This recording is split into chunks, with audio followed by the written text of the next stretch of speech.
Começando mais um Aqui com o Benji, vou dizer um negócio. Eu, infelizmente, não tive o prazer de ver o Pelé, não tive o prazer de ver o Rivelino, o Gerson, o Garrincha jogar. Mas esse que tá aqui hoje, eu vi e muito, o maior de todos, Arthur Antunes Coimbra. Grande Galinho, que prazer ter você aqui em São Paulo. Meu Deus do céu, tudo bonzinho. Você foi lá, tava 1-0 você, né? Agora 1-1, empatei, legal, que você não precisa cobrar mais. Parabéns pelo programa. Obrigado, Galinho. Uma maravilha, pô, entrevistas maravilhosas. Obrigado, Galinho. Além da seriedade, o bom humor também. Tem que ter, né? Senão o futebol tá muito chato, né? Fica tudo muito quadradinho. Ô, Galo, politicamente correto. Muito terrível, demais, né? demais. Olha, avisar o seguinte, você que está assistindo o programa, tem uma hashtag aí para você que é Galinho, olha lá, Galinho Fox, tá certo? Galinho Fox, mande tuas mensagens, tuas perguntas, que eu vou te falar, vai vir do mundo inteiro para você. Aonde você vai? Ô Zico, eu tenho uma crônica aqui para você especial, mas antes disso é o seguinte, você jogou, lógico, você é o maior ídolo da história do Flamengo, você é um dos maiores ídolos da história do futebol mundial, mas quando você chega em São Paulo, que você não joga, você vê essa loucura que foi desde a época do aeroporto até você entrar aqui, te surpreende ainda esse tipo de coisa? Não surpreende não, porque eu, depois de algum tempo, né, eu acho que quando acabou principalmente a questão de Flamengo, da rivalidade e tal, eu acho que aí o pessoal começou a maneirar um pouquinho, começou a olhar de outra forma, né? A gente sempre tem no início de carreira, você ser adversário de grandes massas, sempre pode acarretar alguns problemas. Depois que passa isso tudo, acalma, principalmente depois que eu fui para a Itália, né, mesmo voltando aqui pro Flamengo, aí as coisas mudaram. Então aí você começa o pessoal começa a ver não uma ou duas competições, né? Começa a ver a história, a carreira, então isso marca demais, né? Então eu sempre sou muito grato aqui a São Paulo por carinho e sem dúvida durante a minha carreira tive alguns problemas aqui com imprensa, com torcida, mas foram facilmente superadas, né? Eu em nenhum momento, questionava isso, sempre procurei entender, né? E aconteceu um fato aqui, coisa rara, que um jogador veio dentro do campo me alertar que eu não tinha visto. Essa história o Brasil jogando contra o Ajax, eu por seleção brasileira no Morumbi, e nós estávamos ganhando de 3-0 e eu fiz 2 gols. Né? Eu fiz o quarto e fiz o quinto. O placar continuou 3-0 no Morumbi. Aí o Zenon dentro do campo que estava jogando falou, eu não tinha visto, não tinha notado, né? Ele falou assim, não liga para isso não, você está maior acima dessas coisas todas. Então eu falei, o que é, Zé? Não entendi nada. Que ele estava falando aí no vestiário é que ele foi ver. E o placar ficou 3-0. Caramba, não sabia disso. Que bobagem, né? Que bobagem. Era aquela coisa de rivalidade mesmo que existia. Eu, por exemplo, um jogo da seleção, naquela época tinha negócio de motorrádio, prêmios. O melhor em campo. O melhor em campo, aquelas coisas todas. E São Paulo era o estado que mais dava prêmios. Né? E eu teve um jogo Brasil e Bulgária, eu saí com o melhor, então recebi prêmio e tal, não sei o que lá, e era o Brandão o treinador. Um mês depois, a seleção brasileira voltou a jogar e o Brandão tinha saído e entrou o Coutinho. Cara, os nomes dos jogadores cariocas entraram de vaia, sem mais nem menos. E era uma coisa que a gente procurava entender, né? Então eu jamais via para jornal dar resposta. Resposta é dentro do campo. Nossa, que bobagem. E isso existe em qualquer lugar. Pô, eu depois que vi a rivalidade do que é Fenerbahçe, Galatasaray, Olympiacos e o Panathinaikos, cara, isso tudo é café pequeno que acontece aqui no Brasil. Deus do céu, essa do placar eu não sabia. Ô Galo, então vamos começar aqui, tem uma crônica para você, torcedor do Flamengo, para você apaixonado por futebol, um pouquinho do grande Zico. Roda aí. É falta na entrada da área, adivinha quem vai bater? É o camisa 10 da Gávea. É o camisa 10 da Gávea. Camisa 10. Quem a veste é diferenciado, independentemente das cores. Se for um dos times de maior torcida do país, a responsabilidade aumenta. É preciso ter estrutura, equilíbrio e talento. Quem achava que aquele garoto franzino, pequeno, não aguentaria o tranco, enganou-se. Zico suportou a pressão, abraçou toda uma nação e foi eternamente gratificado por isso. Maior ídolo da história do Flamengo, craque dentro e fora de campo. Zico é Arthur, um cara simples de Quintino que virou rei. Para muitos, depois de Pelé, Zico foi o maior de todos. Exagero carioca? Nada. Para maldosos e invejosos, era jogador de Maracanã, mas para quem viu de fato o futebol como é, Zico brilhava em todos os estádios. O Flamengo é antes e depois de Zico. Por isso, tamanha comoção quando ele trocou o Rio por Udine. Na seleção, Zico foi 10. Sim, temos orgulho dele no mágico time de 1982. E por sua coragem em 1986, depois de superar terríveis problemas e desconfianças antes de desembarcar no México. E como diria Calazans, se Zico não tem uma taça de Copa do Mundo, azar mesmo da Copa. O que importa é que nós temos Zico. E isso já é uma conquista imensa para o futebol brasileiro. Zico, que é do Ocidente e do Oriente. Plantou semente na terra do sol nascente. Mestre, craque, diferenciado em um país disciplinado. Prova de profissionalismo e de muita seriedade daquele que costumava brincar tanto com a bola que sempre o respeitou. O Brasil certamente tem orgulho de ter Zico como filho e fazer do menino Arthur um rei, independentemente do manto ser rubro-negro ou não. Um desgosto profundo se faltasse o Flamengo. Beleza, obrigado. Agora, você viu ali aquele negócio daquela camisa 9, né? Eu trouxe pra você aqui. Você tá brincando? Essa camisa pra mim? Essa camisa. Não acredito, galera. Como apareceu o número ali, eu ia. Mas a tua é 10, pô. Mas essa foi a camisa que eu usei pela primeira vez no time principal do Flamengo. Joguei durante 6 meses com a 9. E agora o pessoal da Brasiline que queria lançar a camisa, aí, pô, quando eu falei, olha, quer lançar, pode lançar. A camisa primeira que eu vesti vai ter uma coisa. O número não é o 10. Aí o cara, como não é o 10? Eu falei, porque quando o Soliste me lançou, eu joguei de centroavante e joguei durante os 6 meses do Campeonato Nacional na época com a camisa 9.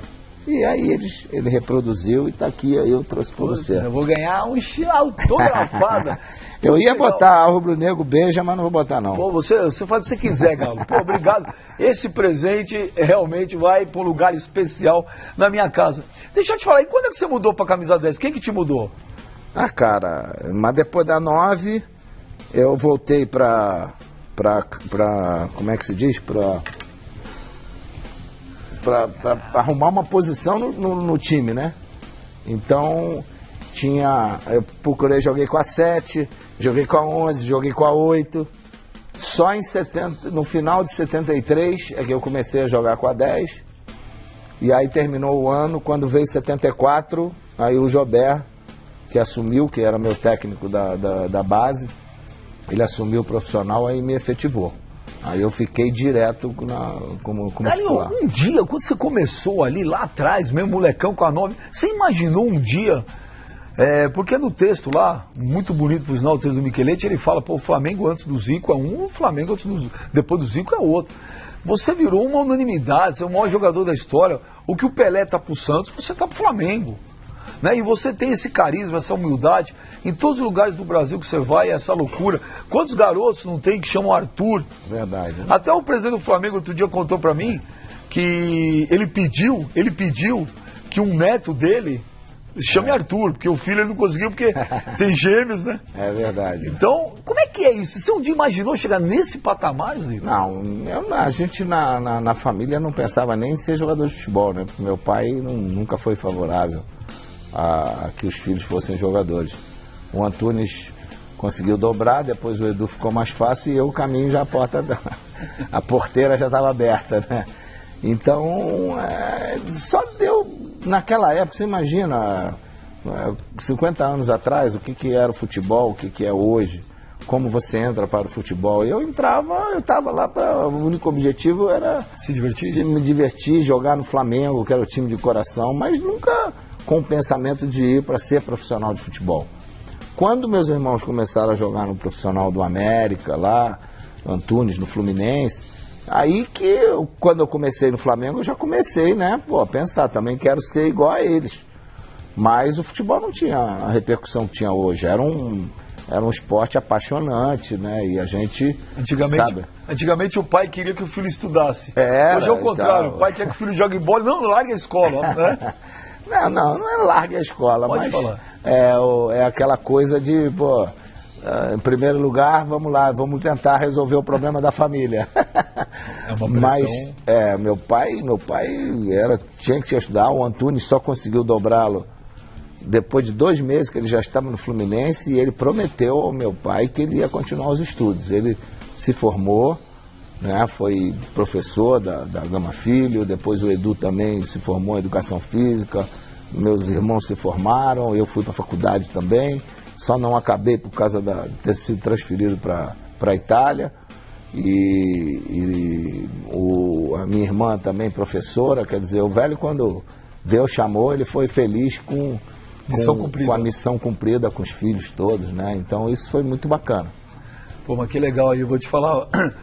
Onde quer que seu pai esteja, realmente ele deve estar. Está aqui olhando a gente. Porque a história. Está de olho em você, né? Ele falou, leva uma camisa para ele não te cornetar lá muito. Pô, eu cornetar o Zico precisa muito.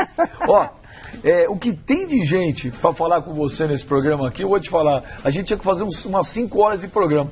Então, tem o primeiro aí, tem um rapazinho que você conhece aí, que quer mandar um abraço para você. Roda aí.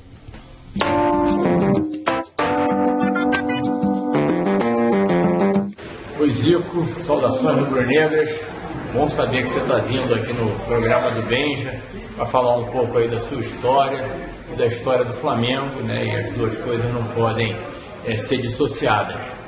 Grande abraço. Obrigado, presidente, e sucesso aí na administração, que passando aí por uns momentos turbulentos, mas eu acho que com sabedoria, inteligência e com calma vai superar isso tudo e continuar colocando o Flamengo aí no caminho. Não vamos discutir a grandeza do Flamengo em hipótese alguma, não é isso o caso.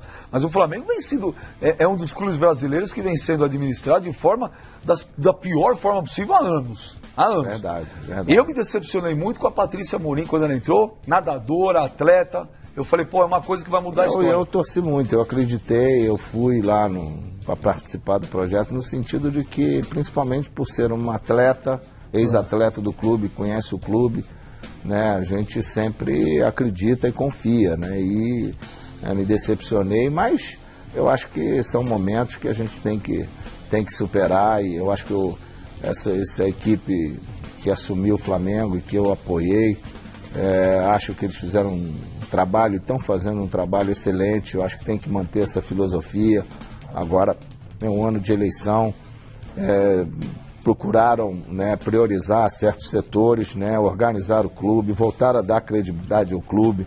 Você hoje, jogadores, quando você tem condições de você manter tudo em dia, e foi uma das coisas que reuniões antes que a gente tinha com esse grupo, eu falava sempre, a primeira coisa que você tem que fazer é manter, o mês tem que ter 30 dias, tem que ter o salário, isso aí sai de boca em boca, o jogador sabe que ali ele vai receber. Então hoje você não vê ninguém falar que está atrasado aqui, está atrasado ali, os jogadores acreditam, sabem que os esforços estão sendo feitos para que tudo esteja em dia. Então o Flamengo, né, deu uma guinada, e tomara que continue assim para poder começar a afrouxar um pouco o caixa para poder fazer investimentos em grandes jogadores, na base. Eu acho que a base ainda é fundamental para que revele jogadores, para que o Flamengo volte a ter grandes conquistas, né? Agora, uma coisa que me chamou a atenção, Zico, é lógico, você sabe muito mais, você está lá no dia a dia no Rio de Janeiro, da torcida do Flamengo.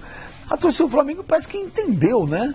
a missão dessa deu diretoria. o recado, ela participou. E ela tá entendendo, quer dizer, ela não está pressionando, ela está entendendo o momento. Eu acho que o mais importante o sócio-torcedor. Não só no sócio-torcedor, mas atividades extras de grupos de torcedores. Por exemplo, agora, desculpa, um grupo de torcedores fez uma campanha para contribuições para poder conseguir um placar eletrônico lá para a Gávea, que voltar a ter jogos das categorias de base, não pode ser pequeno não, mas mais a base. Tá. E eu estou participando dessa campanha também, então, sabe, com prestação de contas, outros grupos fizeram para ajudar na contratação. Então essa diretoria ganhou essa credibilidade e eu acho que o futebol é isso. Em diversos lugares do mundo a torcida participa, ou empresários rubro-negros participam. E eu dirigi times e equipes em diversos lugares do mundo que acontece isso. Agora você tem que dar satisfação daquilo que você está recebendo. E essa diretoria está dando. E essa diretoria está dando justamente isso. Então eu acho que aquelas verbas que estão entrando está sendo justamente para investir nas coisas. Estão fazendo acordos de dívidas anteriores. Então a gente tem que aplaudir. Não é esse negócio, não importa que eu transfiro a dívida, aumento isso e ganho título e tal, e vá para a Libertadores. Eu acho que o futebol não é por aí. Futebol é decência, é ética. E você fazer time com aquilo que você tem, mostrar a importância do clube, saber a camisa que você está vestindo. Hoje em dia ninguém é melhor do que ninguém ganha com nome, com tradição. Tem que chegar, trabalhar, treinar, correr, lutar dentro do campo para poder conquistar. Concordo plenamente. Ô Galinho, você não é um cara muito querido, mas foi uma dureza para arrumar uns depoimentos para você. O Zico eu não quero falar. O Zico não quero falar. Ó, vamos para a nação rubro-negra. Tem recado pro Galinho, roda aí.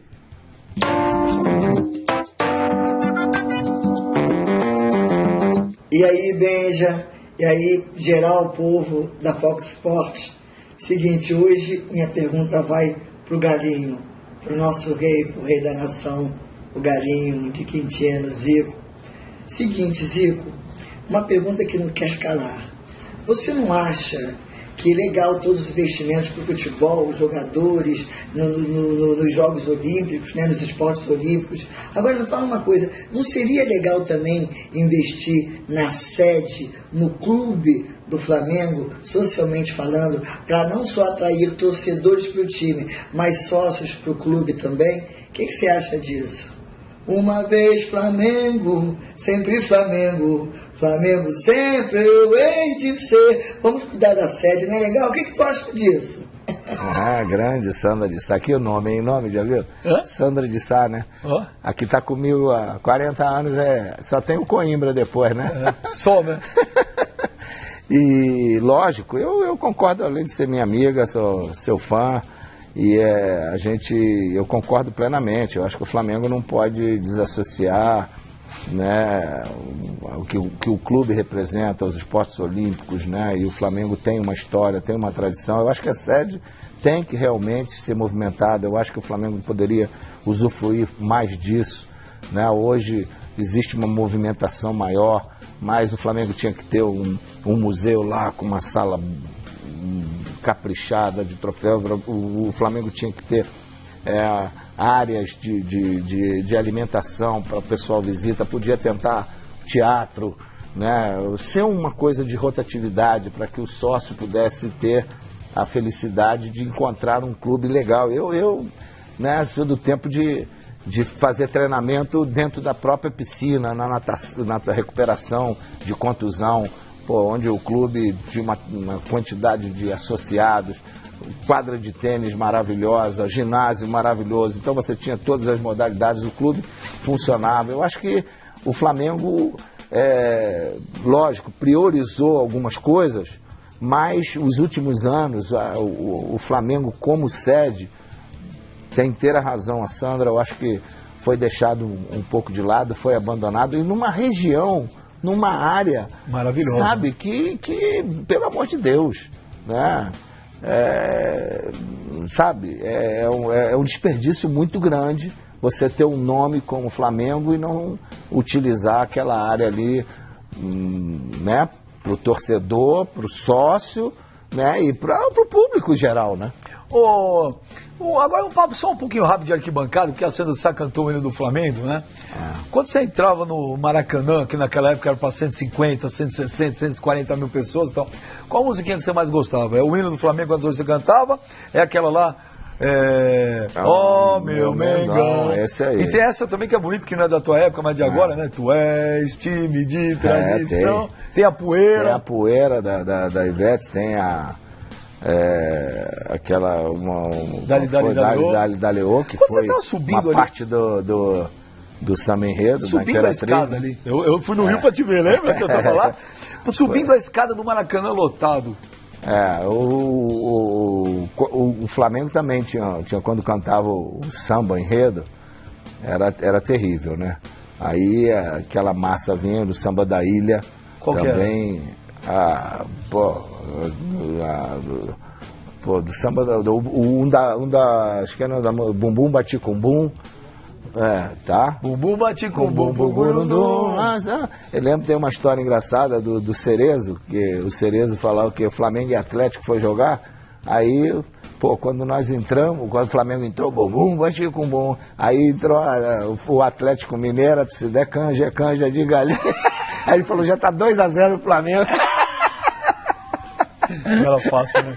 Jogar contra o Flamengo ali naquele Maracanã lotado. Mas tinha uma música como é que é? Da Ilha do Governador, que era fantástica também, que a torcida. Né? Domingo.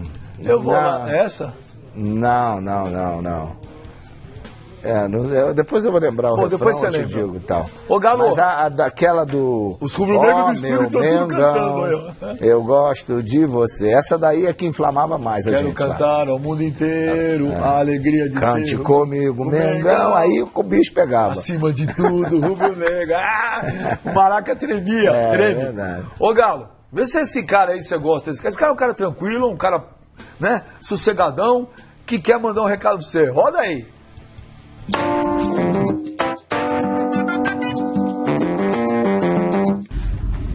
Saudade do Galo, hein? O Zico, que foi um dos maiores jogadores de futebol de todos os tempos, né? O meu amigo Sócrates, amigo dele também, dizia que o Zico jogava muito mais bola do que ele. E o Magrão falava isso de coração. Eu tô gravando aqui em movimento nas ruas de São Paulo, deve estar acontecendo a mesma coisa do Rio. Olhando para as nuvens, parece, Galo, que vai chover. Tomara que chova aqui, tomara que chova no Rio também. Agora, o que não está chovendo mais no futebol brasileiro, me parece que são craques como você e companhia limitada, né? Nós temos aí o Neymar como estrela absoluta, como um grande jogador que futuramente será seguramente o melhor do mundo, já foi protagonista num jogo com o Messi em campo contra o Atlético. Mas a pergunta para mim e para você, que é a minha referência como cidadão, como ser humano e como jogador de futebol, então nem se fala, tá? Mas isso é detalhe, porque eu não quero nem lembrar aquele chapéu que você me deu na Itália de novo, que foi a coisa mais desmoralizante, foi onde eu defini que nem pelada eu jogava mais, foi o último jogo. Quando alguém me pergunta, quando é que você jogou a última pelada? Eu falei, no dia que o Zico me deu o chapéu e eu não vi a bola. Mas, Galo, a pergunta é exatamente essa. O que a gente tem que fazer para descobrir novos talentos, mas assim, em quantidade, né? Sei que está difícil para o mundo inteiro, mas uma linha de produção que tenha desde o jogador médio que tem que ser utilizado no time, até figuras geniais, que esses são mais difíceis, como você. No mais, um beijo grande, e você sabe que eu te amo, Galinho, em todos os sentidos. Beijo na família também. Grande da Terra. Primeiro duas coisas. Você deu um chapéu nem que eu não vi acordar. Mas ele falou chapéu. Mais bonito é quando ele fala boné. Porque foi a primeira vez que eu ouvi ele falar, um cara falar isso, né? O Luciano do Vale lá, o famoso Bolacha, fez um jogo e armou um time para ele. Foi na Itália, é isso? Na Itália, na Copa do Mundo de 90. Então, aí armou o Rivelino do lado dele lá, Batista, criou uma seleção. E tava eu e Mário Sérgio só. Aí botou o Datena de zagueiro lá, o zagueiro. Pô, meu ponto esquerdo era Silvio Luiz, cara. Aí veio uma bola, rolado, da Atena saiu que nem uma fera na zaga, aí eu dei um toquinho e saí fora. Aí a bola foi devagarinho. Ele falou, eu nunca levei um boné na vida. Eu falei, que boné, que história de boné é isso? Não, primeira vez que eu usei. Ele falou, chapéu, aí perdeu um pouco a graça. Da Atena é uma figura. Da Atena é fora de série. E em relação a esse negócio dos craques? Eu acho que o seguinte, primeira coisa, hoje quando você vai selecionar um garoto nas categorias de base, você primeiro olha o biotipo dele, o tamanho físico e se ele se adapta ao esquema tático. Quer dizer, você não pega um garoto, olha lá, pô, ele está aprovado porque ele é habilidoso, ele é técnico, ele dribla daqui, dribla dali.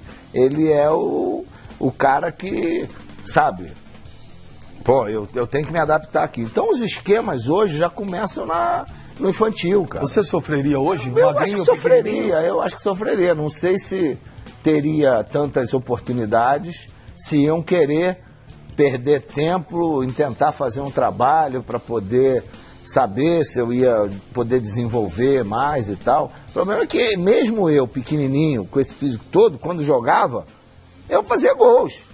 E era artilheiro, não importa, porque eu sempre acostumei, desde de pequeno, nas peladas, a jogar contra nego grande. Então isso aí não era nenhum fantasma. Então eles, sabe, se eu talvez não fosse ser escalado. É bem provável que isso não iria acontecer. Mas eu acho isso, eu não vejo hoje seleção de moleques nas categorias pela molecagem. Hoje os garotos estão vindo todos do futsal. Você vê os últimos jogadores que a gente teve, a maioria veio do futsal. Robinho, Ronaldo, Neymar, tudo daí, veio daí. Então hoje o moleque com 10 anos, 11 anos, tá jogando tudo no futsal, vem tudo daí. Então acabou um pouco aquela coisa daquelas peneiras, daqueles lugares que tinham campos de pelada que nego joga. Ninguém joga mais pelada, cara. E hoje os moleques de 16, 18 anos, Galinho, é tudo os troglodita, pô. Então, mas é o que eu tô dizendo, eles escolhem o físico. Acima de tudo é o físico, é o biotipo. Então, eu acho que isso é que está atrapalhando a questão de você chegar e não olhar primeiro, acima de tudo, o talento. O moleque que é habilidoso e tal, o moleque que você vê que tem uma visão que é um pouquinho diferenciada e você perder tempo para investir nele. Ô Galo, na tua opinião, o 7-1 contra a Alemanha foi um acaso? A Alemanha realmente hoje é muito superior ao Brasil? O Brasil foi arrogante, o Filipão escalou mal. E quais as sequelas do futebol brasileiro de 7-1?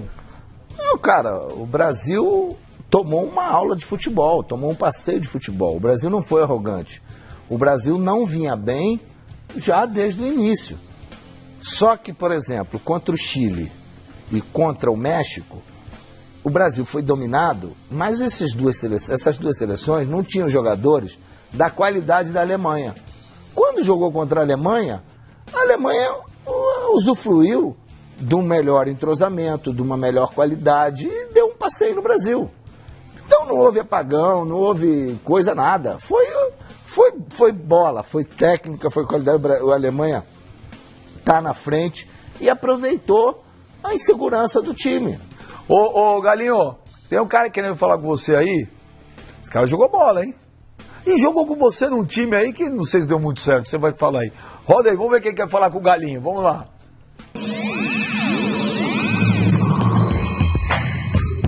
Em 1980, no estádio ali da Gávea, termina o treinamento do Flamengo. Zico grita pra mim: ô velho, fica um pouquinho mais aí, vamos treinar um pouquinho de faltas. E aí eu olho pro céu e digo assim: ô Galo, tá ficando escuro aí, não vai dar pra treinar. Ele falou: vai sim, pode ficar aí. Ainda dá. Eu fui pro gol, cobrou algumas faltas, escureceu e eu falei para ele assim: olha, acabou, não dá mais, não estou vendo mais nada. E aí ele me diz: daqui a pouco você vai ver de novo. Os refletores aí atrás do hipódromo da Gávea, hoje é quinta-feira, vão acender e vai clarear aqui e vai ficar tudo resolvido. Não deu 30 segundos, o hipódromo acendeu os refletores e ele me disse, tá vendo? Vamos ficar mais meia hora. É isso aí, era o Zico, galinho de Quintino, cobrador de faltas. Um abraço, amigos. Aconteceu isso mesmo? Aconteceu, meu companheiro de quarto. Uma vez eu tava com conjuntivite, falei, ó, tu sai daqui que tu é goleiro, tu não pode ter. Ô Galo, mas é isso. É por isso que falta o cobrador de falta no Brasil. Ninguém mais fica treinando? Eu ficava lá e normalmente eu não treinava com ele não, né? Eu falava, velho, você não dá nem pra se jogar mais. Se você for pra lá, fica só parado. Só pra ter referência. Mas não vai na bola, não. Aí ele... normalmente eu treinava com o quarto goleiro e tal, mas às vezes, véspera de jogo, os caras saíam mais cedo, não iam pra concentração e tal. Aí eu pedia... Aí eu ficava pra ele, aí começava a escurecer. Eu falei, calma, a luz do jockey vai acender. Aí ele, pô, eu quero ir embora. Eu falei, mas na terça-feira, na hora de passinar o bicho, você vai ficar todo feliz, né? Aí você vai lembrar das faltas. Ô Galo, por que não tem mais cobrador de falta nesse país, cara? Tem um só, né? Rogério Ceni, que é goleiro. O Alex parou de jogar, complica. Sabe, eu fico impressionado. Eu passei lá os 4 meses que eu passei no Flamengo e eu fiquei impressionado com isso, cara, que não é só bater falta. A falta, o treinamento de falta ficou muito marcado na minha carreira, mas eu não ficava treinando depois da hora só treinando falta. Eu treinava lançamento, eu treinava finalização, o Júnior ia para um lado, o Toninho do outro, o Leandro cruzar para mim finalizar. Então, cada dia tinha uma coisa. Acabava o treino, aí, Carpegiani, acabou, Coutinho, acabou, nós íamos para lá. E sabe, isso daí não cansava em nada. E hoje, eu não vejo mais isso. O cara acabar o treino, ir lá, se aperfeiçoar, melhorar a sua parte individual, seu fundamento. Eu acho que depois que o Tele parou abandonou a carreira, não vejo essa coisa do cara se aperfeiçoar. E o que dizem, não, é que o preparador físico começa a reclamar porque vai se cansar pro jogo, aí que o treinador não deixa, e que o fisioterapeuta entra em campo, que o fisiatra entra em campo, que, pô, isso não pode. Cara, é impressionante isso, cara. O jogador vive de se aprimorar a parte individual. Quanto mais ele faz isso, melhora pro lado coletivo. E eu não via isso, eu não via o cara parar lá, ficar batendo falta do lado direito, do lado esquerdo, do lado... Não é, você pode até saber bater. Um dia vai fazer gol, mas não vai ter aquela média, aquela coisa constante a regularidade, né, que a gente tinha e muitos outros tinham. Você vê aí Marcelinho, Neto, Dicá, Zenon, Roberto Dinamite, pô, uma pá de caras que sabe, você botava, quando botava a bola ali era complicado, né? Linho, Éder, pô. Ó, já que o Raul tocou no assunto cobrador de falta, tem um cobrador de falta. O Raul tá fazendo um belo trabalho na base lá do Cruzeiro, viu? Pô, que legal. Cara, eu sou fã do Raul, fã. Agora tem um cobrador de falta que quer falar com você, Galinho. Roda aí, vamos ver quem quer falar com o Zico aí. Vamos lá.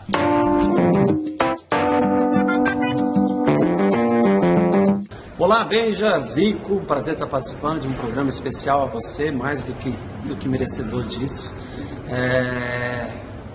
Quando garoto pude assisti-lo muito, jogar, vi muitos gols seus pelo Flamengo e pude ver grandes jogos que você participou, especialmente na década de 80. E eu tenho assim algumas histórias, mesmo não tendo convivido com você, mas pelo Milton Cruz, que é uma pessoa que esteve muito próxima, jogou contigo no Japão, pelo Kashima, e também o enfrentou tantas vezes, jogando contra o Flamengo, se eu não me engano, pelo Botafogo, né? Então tem duas histórias tradicionais que no Japão o Milton falava que ele ficava do lado do Zico, e o Zico mandava ele ficar na barreira, para dificultar a visão do goleiro, porque os japoneses colocavam 7, 8 jogadores na barreira, e o Milton dizia para ele, eu vou ficar do teu lado, que eu quero ser o primeiro a te abraçar quando você batia a falta. E no Flamengo, uma vez ele jogando pelo Botafogo, ele conta que estava todo mundo do Botafogo na barreira, o goleiro, e ele ficou de costas, olhando para o gol. E não lembro quem era o goleiro do Botafogo, falou: Milton, olha a barreira, olha. Ele falou: você tá louco? Só eu que vou perder o gol aqui, o Maracanã todo vendo. E disse que você bateu a falta e fez o gol. Então, assim, eu pude vê-lo bater muitas faltas. E eu gostaria de uma pergunta simples, mas que serve de referência, eu acho que para muita gente. Gostaria de saber quantos gols de falta você fez pelo Flamengo na sua carreira. Afinal de contas, você é o maior artilheiro do Flamengo na história do clube. Rogério, obrigado pelo carinho. Essas histórias do Milton são verdadeiras. O jogo contra o Botafogo era o Ricardo. É verdade mesmo? Isso Era o Ricardo, eu não sei. Eu não sei. O Ricardo Cruz era o goleiro. Foi jogo Flamengo-Botafogo, ele estava na barreira. Não sei se ele virou, aí eu não sei. Mas a do Japão era assim mesmo. Ele ficava do meu lado. Eu falei: vai lá, fica aí. Não, eu quero ficar aqui, mano. Vejo de frente. Aí... e parabéns pela tua carreira, belíssima carreira, demais mesmo. Eu acho que isso é um grande exemplo de amor a um clube que você está dando, tem dado por aí, que Deus te permita continuar. E todo mundo fala aí que você vai parar, não vai parar. Cara, quando tua cabeça não sentir mais que dá para fazer as coisas com alegria, com felicidade no seu dia a dia, aí sim é a hora de parar. Isso aconteceu comigo. Quando eu perdi a alegria de treinar, você falou chega. Ela falou chega. Então eu acho que é por aí mesmo e tal. E a pergunta dele... Quantos gols de falta você fez? Eu não sei. Eu não tenho a menor ideia de quantos gols eu fiz de falta pelo Flamengo. Sei que foram muitos, ainda mais seleção lá no Japão, Itália. Não tenho menor noção quantos gols de falta eu fiz. Mas com certeza o Rogério fez mais do que eu. Não. Fez sim, pelo São Paulo. Como clube, eu acho que ninguém fez mais gols. Você sabe que o Rogério Ceni esse ano pode passar o Raí na artilharia do São Paulo de gols? É porque uma coisa da época e de hoje. Hoje existem muito mais faltas do que na nossa época, ali na entrada da área. Hoje você tem, por outro lado, as barreiras estão muito mais perto. Depois que inventaram o spray, não. Aí o pessoal ficou na medida certa, mas hoje o número de faltas que existe, por isso é que eu não entendo, porque os treinadores não aproveitam aquela coisa de você olhar. Eu, por exemplo, quando eu vejo um cara do meu time que tem uma facilidade para bater na bola, a primeira coisa que eu faço é trazer ele para bater falta, porque o cara que bate bem na bola, treinando, agora tem que ter repetição. É aquela coisa, você vai lá, 30 desse lado, 30 no meio, 30 do outro lado. Isso aí você me lembra o Oscar do basquete que veio aqui, que ele falou que ficava depois do treino. Tem jeito. Ele falou nada era por acaso. Nada era por acaso, exatamente. Você treinou na Turquia, você jogou na Itália, você jogou no Japão, jogou no Flamengo. Então, para falar do Zico, a gente tem que correr o mundo inteiro, né? A gente tem que se mexer aqui, se desdobrar. Tem história para contar, né? Então, agora vamos para um lugar longinho aí no mundo aí. Vamos ver quem quer falar com o Galinho. Roda aí.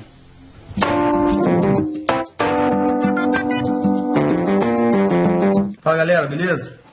Bom, tô aqui para falar só um pouquinho do Zico, né? Eu conheci o Zico quando estava na base do Flamengo, já era um ídolo para mim, mas eu conheci o Zico família, algumas vezes fui na casa dele, fui na sua casa, né, Zico?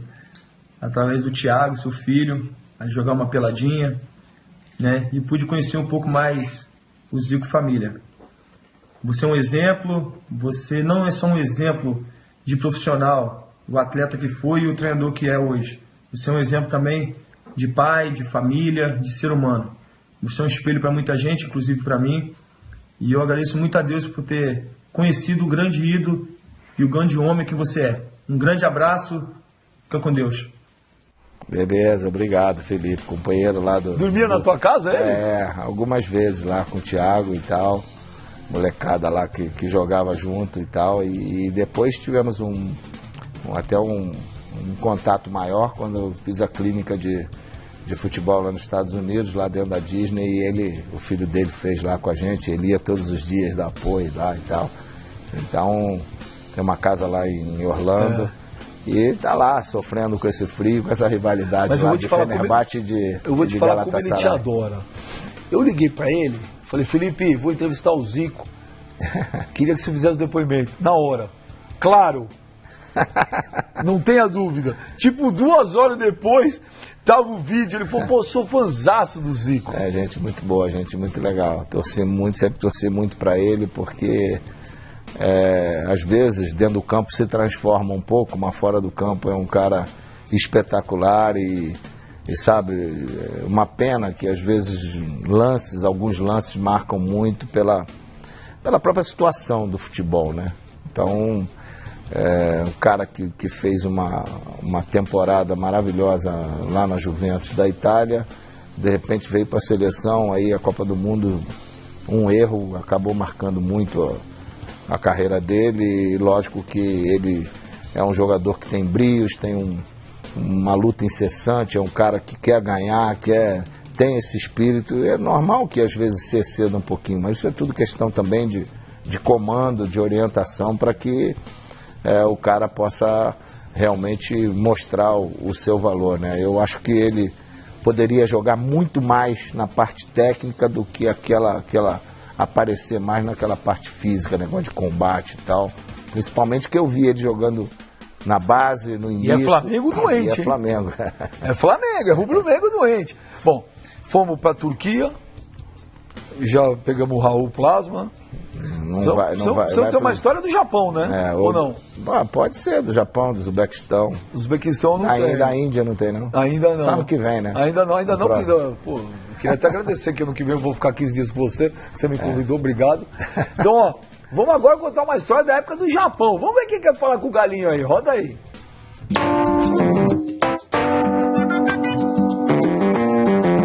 E aí, Galo, tudo bem? E aí, galera, tranquilo? Pois é, Zico, eles toda vez pedem para mim falar de você, para dar um depoimento. Eu falo sempre para eles que a coisa mais fácil que tem é falar de você, porque a sua carreira profissional e depois sempre foi uma conduta exemplar. Aí pediram para eu contar uma história, daí eu tenho aquela do jogo Kashima e Marinos, foi no campo do Kashima, a gente estava perdendo de 2-0 e o Ramon Dias, o argentino, estava sacaneando a gente, que o nosso time era ruim. Aí você lembra que você falou, vamos virar esse jogo? Aí conseguimos um empate, 2-2, até eu fiz os 2 primeiros gols no empate. E aos 43 de segundo tempo, a bola sobrou para você dentro da área, você deu, acho que foi de bico, de peito, de pé. Acabamos virando o jogo e ganhando. Aí o Ramon Dias antes, quando estava 2-0, ficava sacaneando que você estava velho, que não tinha mais condições de jogar. Aí quando você fez o gol, chegou perto dele e falou assim, ei Ramon, los viejos também hacen gol. Então isso foi um exemplo para ele, para não ficar cutucando e nem criticando, principalmente a você, que tinha uma longa história. E como você sempre passou pra gente, que enquanto o juiz não apita o final do jogo, você não deve desistir. Abraço, meu querido, boa sorte aí, tamo junto. Ramon Dias se tirou do sério? Me tirou, não tirou do sério, senão não faria o gol, né? O futebol idas e vindas, né? Você ouvia muita coisa de campo? Ouvia, e essa foi assim, sem mais nem menos, não esperava, porque o Ramon Dias tá numa fase maravilhosa. Eu ainda falei pro meu zagueiro, quando o Ramon Dias, ele é que só usa canhota, quando ele levar a bola pro lado direito, não dá o bote, deixa ele ir até o final, que se der o bote ele vai driblar pra esquerda. 5 minutos de jogo, ele fez isso, meu japonês foi, ele driblou e meteu de esquerda. Caixa, 20 minutos de jogo, 2-0. Aí ele passou assim no meio campo, a gente ia dar saída, aí ele, Zico, você está viejo, hein? Tá velhinho.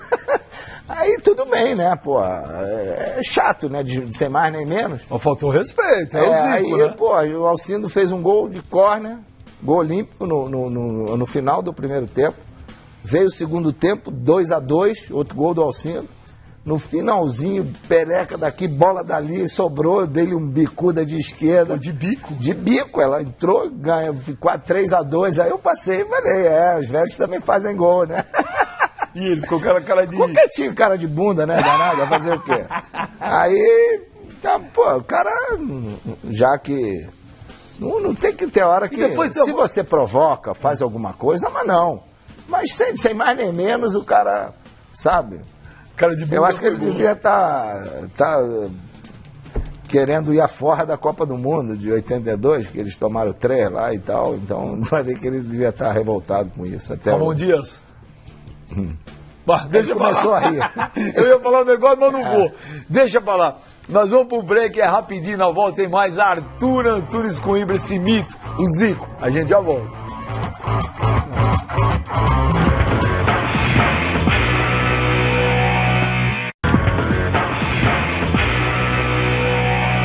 É isso aí, estamos de volta aqui com o Benja, recebendo os maiores nomes da história do futebol mundial, grande Arthur Antunes Coimbra.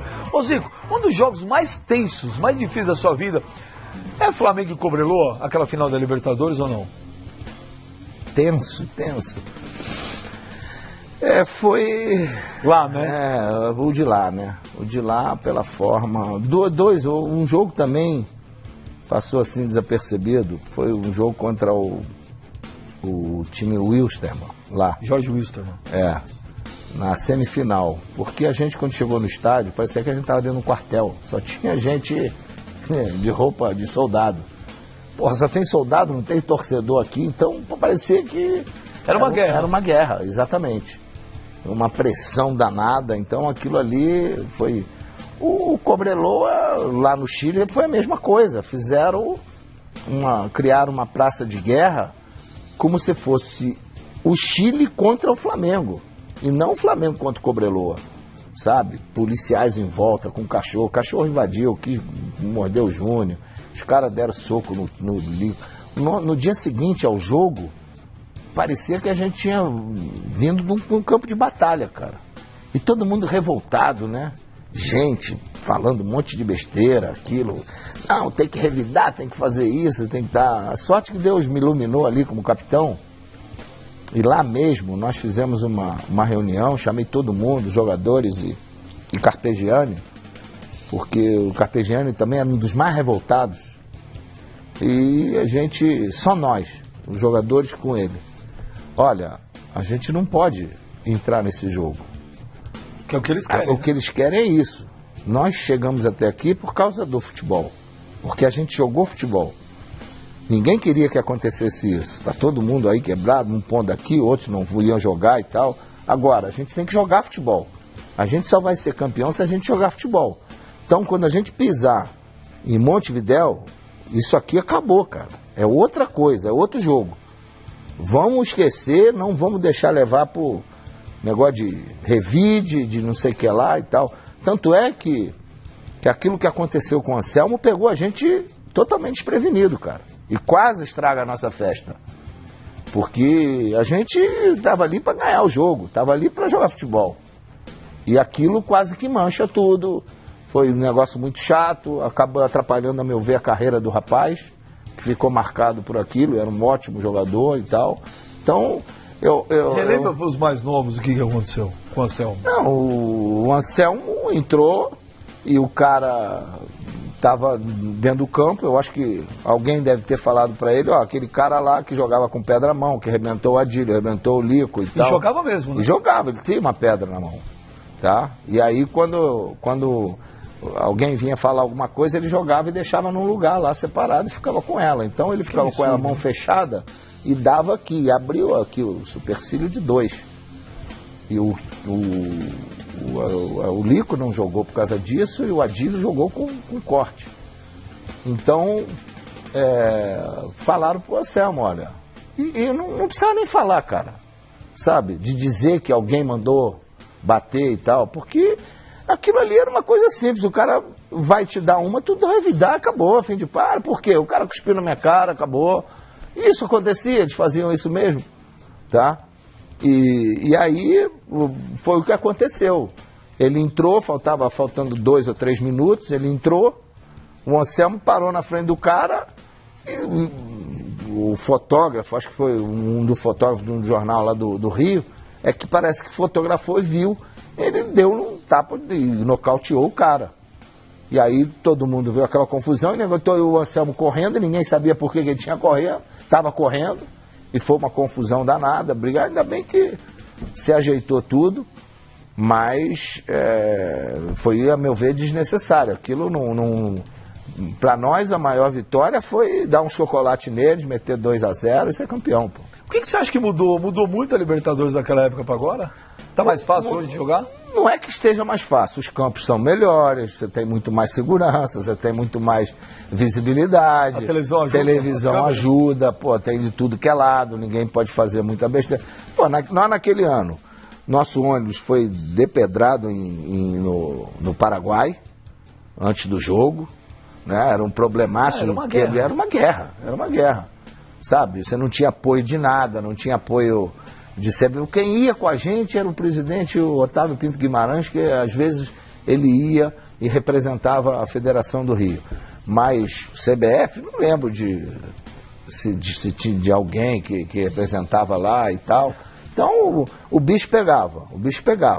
Essa coisa que eu te falei, da gente chegar num estádio e parece que está dentro do quartel, a outra está lá, aquela coisa lá do Chile e tal, esse juiz metendo a mão, a gente sabia que era descarado, né? O Dom Raton Barreto, a gente não ia ganhar, mas pelo menos não vamos perder, e tomamos um gol e acabamos tendo que jogar o terceiro jogo.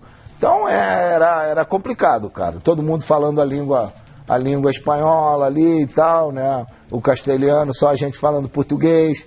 Então isso tudo era complicado na Libertadores, né? Vamos sair um pouco desse clima tenso? Porque assim, tem muita gente querendo falar com o Zico.